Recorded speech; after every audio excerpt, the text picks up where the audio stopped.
Hello and welcome to the show. Now I am really rather a fan of the SHelby Gt350R. I think this is an absolutely fantastic car. For just 55,000 credits you get 538 horsepower, 453 foot-pounds of torque, and a car that sounds absolutely incredible. They've now got the correct engine sounds, a little bit of bug in Forza 6 where it wasn't loading the right engine sound for the car. They've now got the correct engine sound, sounds absolutely amazing. But that isn't even the best thing about this vehicle. It's the way that it drives. You expect this to be a little bit uncivilized, to be a little bit silly. However, you would be completely wrong. This is such an easy car to drive really rather quickly. I mean, the back end does not want to move around. I compare it quite a lot to the ACR Viper. The handling is quite similar. The Viper, the back end of the Viper doesn't want to move around whatsoever. Neither will this one. It just doesn't want to step out of line. I love the way that the SHelby drives. It really does suit my driving style. However, it certainly has its rivals, and this being one of them, the Camaro Z28. Now, when I first drove this car on Forza Horizon 2, I said very similar things about this to what I said about the SHelby, because again, this is another very, very nice car to drive. It has 505 horsepower, a little bit less than the SHelby. It has got a little bit more torque though, 481, and it's a couple of £100 heavier. But again, it's almost a very refined car to drive. It is a tad more slidey than the Mustang, and you'll see through this, it's just a little bit more slidey through the corners. But it's not what you expect when you look at the car, when you hear the car, and you read the stats of the vehicle. You don't expect it to drive in the way that it does. It really surprised me the first time I drove this car, just how good it is, just how civilized almost the Camaro is. This is perhaps the best place to show you just the differences between the Camaro and the Mustang. It's not much, but you can certainly see. I do quite like that camera shot through there for showing the car's behaviour. Yeah, it's a little tiny bit more slidey than the Mustang, but not by very much. Their other big rival, where it comes from Dodge, it is the Challenger Hellcat. This is by far the most powerful car here, 707 horsepower. That is an awful lot of power, 650 foot-pounds of torque in this. That is a ludicrously powerful engine. And that is in a road car, 75,000 credits for this car. Okay, it's 20,000 more than the SHelby, that is a hell of a lot more power. It's 5,000 less than the Camaro. That much power in a road car for so little money is very, very impressive. And yes, in a drag race, in a straight line, this will absolutely walk the floor with the SHelby and the Camaro. There's no doubt about it. However, when we get to the corners that we have some problems with the Dodge. It is not as refined through these corners whatsoever. The brakes are also not very good in this compared to the other two. I will be honest, I got my line a little bit wrong through this corner in the Dodge. It's nowhere near as forgiving either as the other two.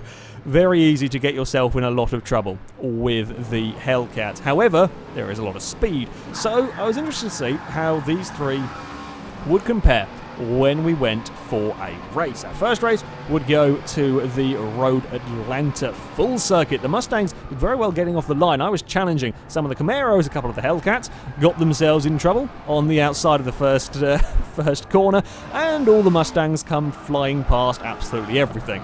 The SHelbys are really very good cars. I tried to go around the outside of the Camaro at the top of the hill. That is a tough overtaking maneuver to go for, but I have the grip, I have the confidence in the SHelby. As the Camaro slips and slides his way down the hill, that puts me up alongside and around the outside of the Chevy, and then he's immediately under threat from two more of the Mustangs. I'm having a look at getting past the car in second place. He snags a brake, I think ever so slightly, trying to get slowed down, runs wide. That promotes me up into second as the two SHelbys have passed the purple Camaro. So there is a Camaro leading the way from three SHelbys, I do apologise. One thing I didn't realise was just the straight line speed difference between these cars. I thought the Camaro and SHelby were going to be pretty similar.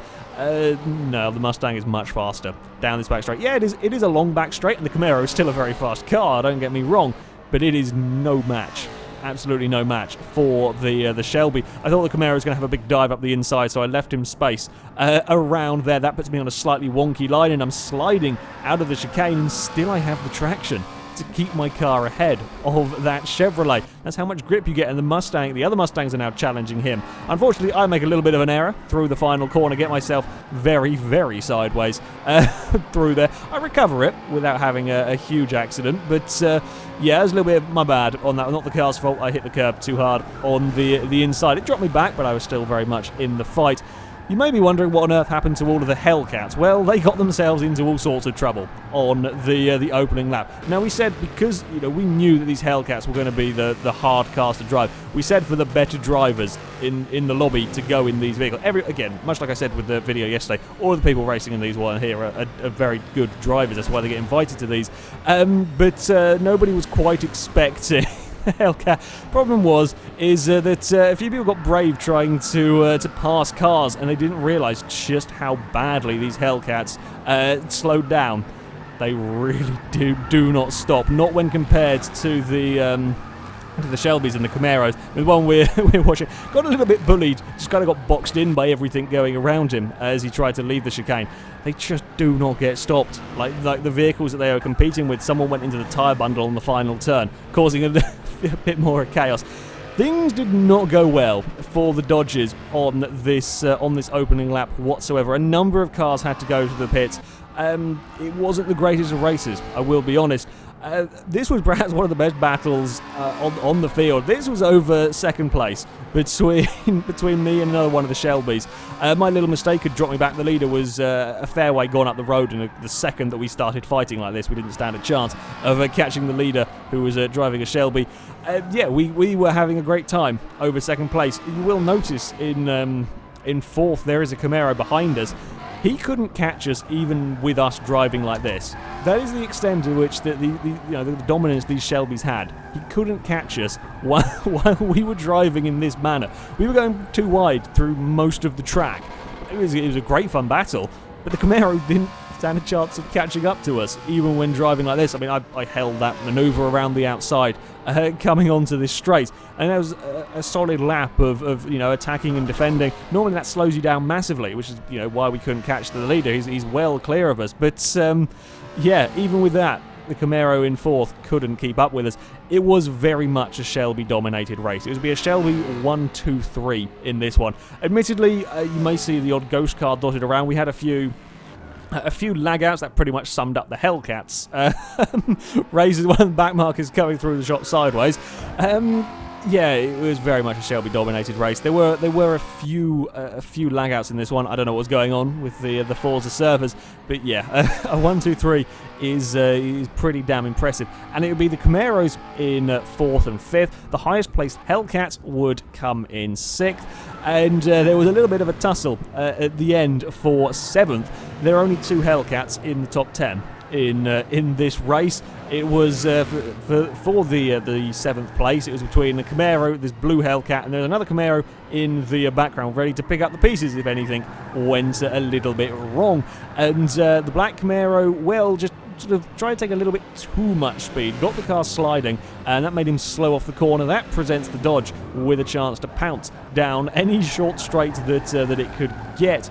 But immediately he's run into trouble trying to keep his position through these corners. The Camaro's so much easier to drive, so much quicker through these turns. However, we now do have a very, very long straight for the Dodge to stretch his legs, and he will easily outdrag the Chevrolet.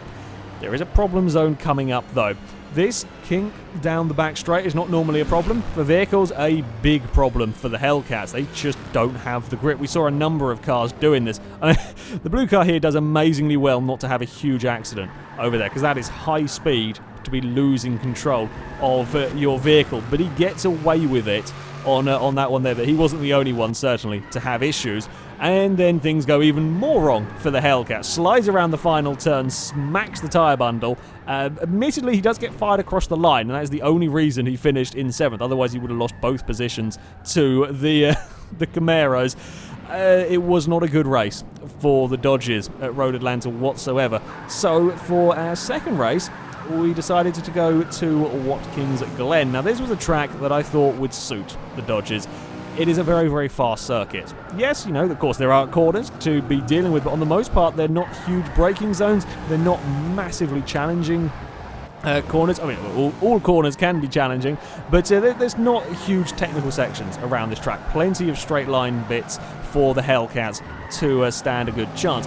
Now, the Mustangs were punished for being so good in race 1. The game decided that they should be all down towards the back of the field, except for me, who started on pole. So, yeah, for the first part of the race, the Shelbys had to get past an awful lot of traffic. Hellcats were making the most of the straight line bits down towards the bus stop. The Camaro we're following gets massively sideways, but still has so much speed going off the corner, while a couple of Camaros get a little bit tangled up. I think one of the Camaros may have hit the curb on the inside or on the outside and put himself around, because it's a funny place to have a spin through there, and you can just see the extra speed that this red Camaro can take on the Hellcat through these corners. Yeah, the Hellcat can vanish away when they get near a straight, but then he's got to worry about this next corner, and the Dodge just slips and slides his way through, falls off the road, and just can't do anything. He doesn't stand a hope in hell of carrying the same corner speed that the Camaro does. And again, round the final turn, Camaro can be far neater. Yeah, we're on a straight, the Hellcat will be catching, but he's not going to catch him by the time they get towards turn 1. As I said, the Shelbys got a little bit screwed over with the grid positioning. They just had a lot of traffic to overtake. Some of them did get caught up in traffic and never quite made it through the field, but some of them were making good progress. And released in clean air, the Mustangs were, again, even with all of the straight line speed bits, Mustangs were the car to have, pretty much. I mean, there's a couple of Camaros up ahead were squabbling for position. The Hellcat thought he saw an opportunity, and then promptly couldn't do anything about it because he has absolutely no corner speed. Mustang breezes past up the inside. I mean, the Hellcat's making a fight of it. He's certainly not going to be giving up too easy, and with that straight line speed, he gets to the inside at the second to last corner, and he does get the place back briefly from the Mustang. Mustang kind of gets a little bit caught out and forced out wide, but he's back on the inside for the final turn. Here comes a Chevy as well, getting up the inside, and of course the second they're starting to fight, the Chevy and the Mustang behind, much quicker cars, are going to want to join in this as well. The Hellcat gets a little bit boxed in. Yeah, he's got the straight line speed to try and fight back past the Mustang, but it's just not enough straight for the Dodge to really do anything there. Runs a little bit wide out of turn 1, but yeah, the Shelby's so much faster. There's another Shelby. The Shelby's trying to find a way past that, the Camaro as well, again in the background. It was a very similar story around here, as we saw at Road Atlanta. The Hellcats were struggling to have any of the cars. I think there were about 2 of them in the top 10 in this race. They were really, even with all of the straight line speed bit, they were really struggling. This one here had a little bit of a train forming behind him until a big sideways moment through that corner let one of the Camaros pass. Said Camaro locks up a little bit into the second to last corner. I mean, the Dodge is pretty quick through there, but now the orange Camaro right on his bumper. He's to the inside as they run around the second to last corner. The Shelby just waiting. I think behind this group there are another 2 Camaros fighting for position as well.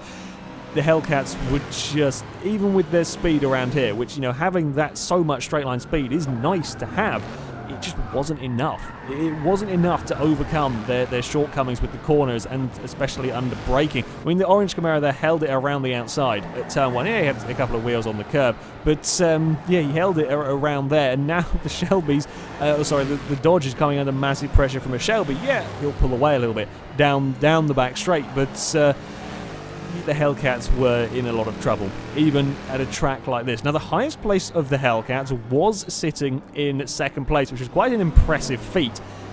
However, he was pretty much defending as if his life depended on it, because, put simply, the Camaro and Mustang behind him were much faster. He was having to go mega defensive. You can't even see my car. I was so far up the road from these guys, because they were trying to find a way past this Hellcat. I mean, they could be a pain in the ass to overtake, as the Camaro got into the back of the Dodge, got unsettled on their way coming up the hill, and that allowed the Shelby to pose a real threat. Yeah, I mean, the Hellcats had the straight line speed, certainly, so that could make them a nuisance to try and overtake, but lap time wise they were a fair bit down, and there's only so long you can fend off a car that's a second or up to a second and a half a lap quicker than you before inevitably something is going to have to give. The Dodge was doing his utmost best to hold the inside line through there, try and slow down the Mustang. Mustang gets so much better drive off the corner, but they do lack the power of the Challenger,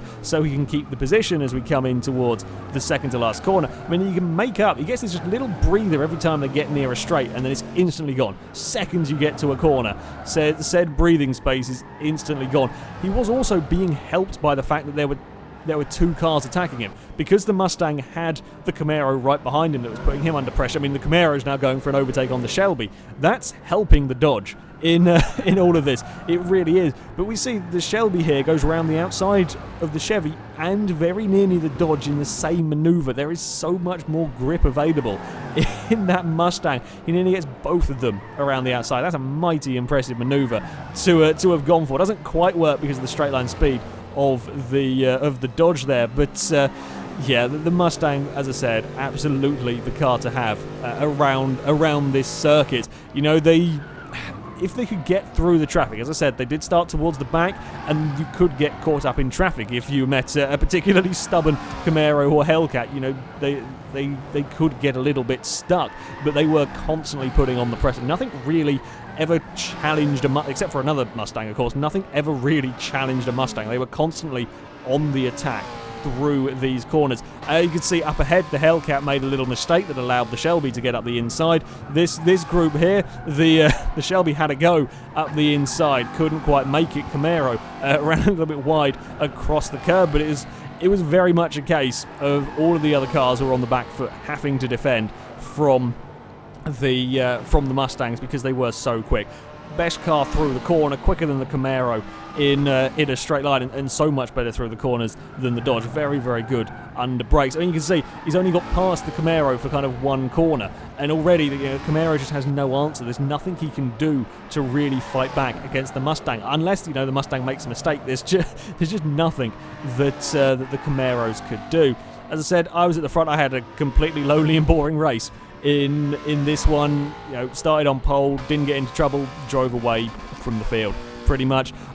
These Mustangs, the drivers in the Hellcat and the Camaro in third and fourth are as fast, if not faster, than me, and I was lapping over a second a lap quicker. That's the kind of the speed that these Shelbys had. It was going to be another 1-2 for the Shelby Mustangs. They are absolutely incredible vehicles. They completely dominated the races. Yes, they didn't get sort of 1, 2, 3, 4, 5, but in a racing situation where there are bumps and incidents and constant battling, that's never really likely to have happen.